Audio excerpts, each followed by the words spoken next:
नाज़रीन, अगर आप भी चाहते हैं कान के दर्द से निजात, वो भी आसान तरीके से, तो जानिए मेरी इस वीडियो में कि किस तरह से कान का दर्द जो है वो कुछ ही चुटकियों में दूर हो जाएगा।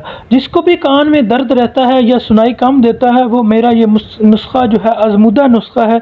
मैंने खुद इसको इस्तेमाल किया है, ये आजमाएं। अगर आपके कान का दर्द और अगर कम सुनाई देता है, क़ुव्वत सुनवाई वो ठीक ना हो, तो फिर कहिएगा।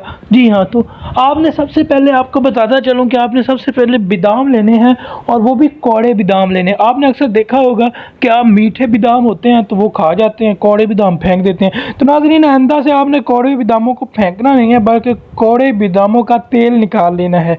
और नाज़रीन, कौड़े बादामों का तेल निकालने के बाद वो तेल जो है वो आपने किस तरह से इस्तेमाल करना है, ये मैं आपको वीडियो में आगे चल के बताने लगा हूँ। अगर चैनल पे नया है तो चैनल को सब्सक्राइब करना मत भूलिएगा, और बेल आइकन पर ज़रूर दबाइएगा ताकि आपको मेरी नई आने वाली वीडियोस मिलती रहें। तो वो आपने कान में डालने हैं कड़वे बादाम का तेल जो है वो 2 कतरे आपने सुबह और 2 कतरे शाम को कान में डालें।